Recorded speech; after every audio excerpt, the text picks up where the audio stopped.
Evangelho de Lucas, capítulo 1, versículos de 26 a 27. Estando Isabel no sexto mês, foi enviado por Deus o anjo Gabriel a uma cidade da Galiléia chamada Nazaré, a uma virgem desposada com um varão chamado José, da casa de Davi. O nome da virgem era Maria. Palavra da salvação. Comentário Lucas 1, de 26 a 27, São Beda.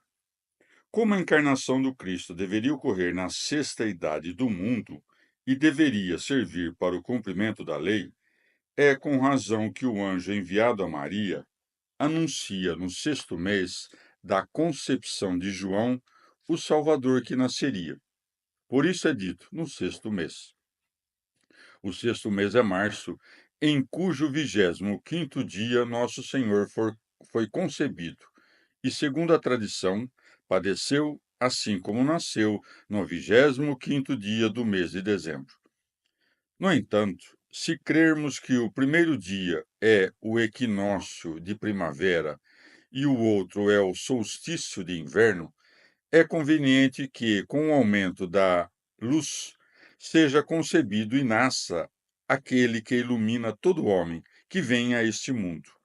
Se, porém, alguém objetar que os dias crescem ou são maiores que a noite, antes do tempo do nascimento e da concepção de Nosso Senhor, dir-lhe-emos que São João já anunciava o reino dos céus antes do seu advento. Era um princípio adequado para a restauração humana que um anjo fosse enviado para consagrar uma virgem para um parto divino. Com efeito, a primeira causa da perdição humana foi que a serpente fosse enviada pelo diabo para enganar a mulher com o espírito da soberba. Por isso segue a uma virgem, o qual não somente se refere a São José, mas também a Maria. Com efeito, a lei ordenava que cada um desposasse uma mulher de sua própria tribo ou família. Prossegue o mesmo evangelista. O nome da virgem era Maria. Maria significa em hebraico estrela do mar e em siríaco senhora. E com razão, porque mereceu levar nas entranhas o Senhor do mundo e a luz perene dos séculos. Evangelho de Lucas, capítulo 1, versículo de 28 a 29. Entrando o anjo onde ela estava, disse-lhe: Deus te salve, cheia de graça. O Senhor é contigo. Ela, ao ouvir essas palavras, perturbou-se e discorria pensativa que saudação seria essa. Palavra da salvação. Comentário Lucas 1, de 28 a 29. Santo Ambrósio. Conhece-se a Virgem por seus costumes. Só em seu quarto, sem ser vista por nenhum homem, é encontrada apenas pelo anjo. Por isso é dito, entrando o anjo onde ela estava. E para que não fosse maculada por uma conversa indigna de si, é saudada pelo anjo. Conhece-se a Virgem pelo seu pudor, porque ela se assustou. Com efeito, segue-se. Ela, ao ouvir essas palavras, perturbou-se. Tremer é próprio das virgens, assustar-se como com todo homem que se aproxima e ter pudor de tratar com todo homem. Aprende, ó Virgem, a evitar todas as palavras licenciosas. Maria envergonhou-se até mesmo com a saudação de um anjo. Admirava-se também com a nova forma de saudação, que nunca fora ouvida, pois estava reservada somente a Maria. Evangelho de Lucas, capítulo 1, versículos de 30 a 33. O anjo disse-lhe: Não temas, Maria, pois achaste graça diante de Deus. Eis que conceberás no teu ventre e darás à luz um filho, a quem porás o nome de Jesus. Será grande e será chamado Filho do Altíssimo. O Senhor Deus lhe dará o trono de seu pai Davi. Reinará sobre a casa de Jacó eternamente, e o seu reino não terá fim. Palavra da salvação. Comentário Lucas 1, de 30 a 33. Um expositor grego. Como se dissesse: Não vim te enganar, mas trazer a absolvição do engano. Não vim roubar tua virgindade inviolável, mas abrir uma habitação para o autor e guardião da pureza. Não sou um ministro da serpente, mas um enviado daquele que destrói a serpente. Venho tratar de um casamento, não maquinar tramas. Assim, pois, não deixou que ela se atormentasse com considerações impertinentes, para não ser julgado ministro infiel à sua incumbência. A Virgem encontrou graça diante de Deus, porque, adornando a sua própria alma com o esplendor da pureza, preparou uma habitação agradável para o Senhor. E não somente conservou inviolável o seu celibato, mas também manteve a sua consciência imaculada. Dizendo eis, denota rapidez de presença, insinuando com essa palavra que se havia realizado a concepção. Diz, pois, a quem porás? Não o pai porá, pois ele carece de pai quanto à geração inferior, assim como carece de mãe quanto à geração superior. Mas como esse nome é comum ao sucessor de Moisés, o anjo, indicando que não será semelhante àquele, acrescenta: será grande. Nem a assunção da carne diminui a divindade, antes exalta a humildade da humanidade. Por isso prossegue, e será chamado Filho do Altíssimo. Não é tu quem lhe imporás esse nome, mas ele próprio é que será chamado. Por quem, a não ser pelo seu Pai consubstancial? Ninguém conhece o Filho a não ser o Pai. Quem tem o conhecimento infalível do gerado é o verdadeiro intérprete quanto à imposição adequada do seu nome. Por isso é dito: Este é o meu filho amado. Ele existe desde a eternidade, embora apenas agora nos manifeste o seu nome. Por isso diz: será chamado, não será criado ou gerado, pois antes dos séculos já era consubstancial ao Pai. Conceberás, pois, tornar-te-ás mãe, e teu ventre virginal conterá aquele que os céus não são capazes de conter.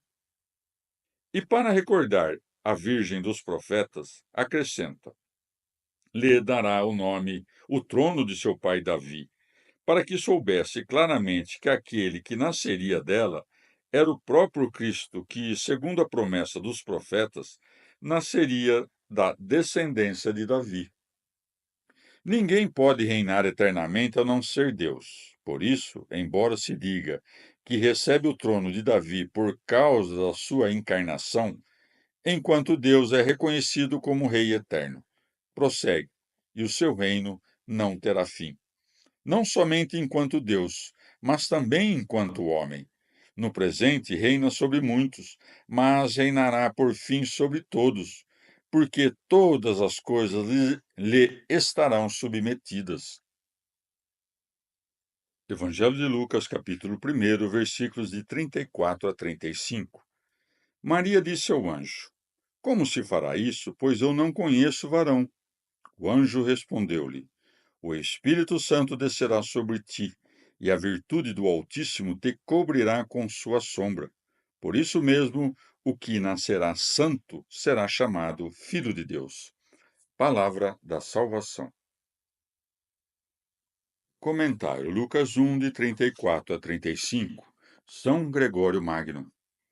Pelas palavras, te cobrirá com a sua sombra, exprimem-se as duas naturezas do Deus que se encarnaria. Com efeito, a sombra é formada pela luz e pelo corpo. O Senhor, por sua divindade, é luz. Como a luz incorpórea assumiria o corpo no ventre da Virgem, disse apropriadamente: A virtude do Altíssimo te cobrirá com a sua sombra. Isto é, em ti, o corpo da humanidade receberá a luz incorpórea da divindade, pois isso é dito a Maria por causa do consolo que lhe é dado do céu.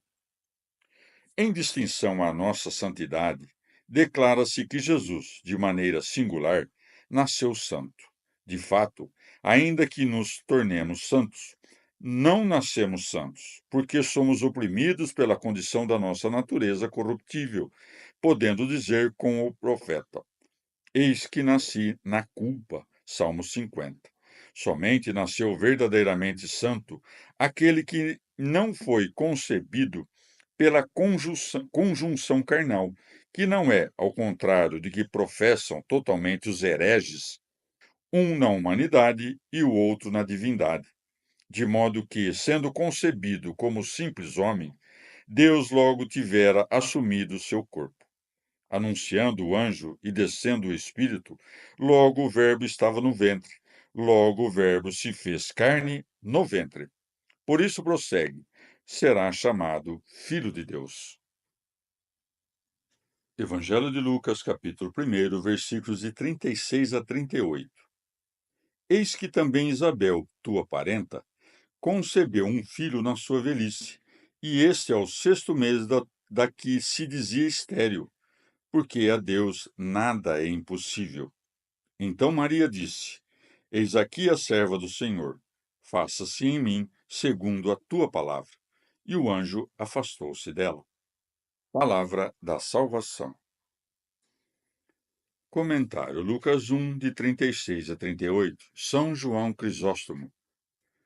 Como o que fora dito superava o entendimento da Virgem, o anjo passou a falar de coisas mais simples para persuadi-la por meio de coisas sensíveis, e por isso disse: Eis que também Isabel, tua parenta. Observa a prudência de Gabriel. Não a recorda de Sara, nem Rebeca, nem Raquel, pois eram exemplos antigos, mas refere um fato recente para fortalecer o seu entendimento. E por isso faz menção da idade, quando diz: também ela concebeu um filho na sua velhice, indicando a sua incapacidade natural. Prossegue: e esse é o sexto mês. Não anunciou desde o princípio a gravidez de Isabel, mas depois de transcorridos 6 meses, a fim de que o volume do seu ventre servisse de prova. Pois ele, sendo o Senhor da natureza, pode tudo o que quer, uma vez que faz e dispõe todas as coisas, governando as rédeas da vida e da morte.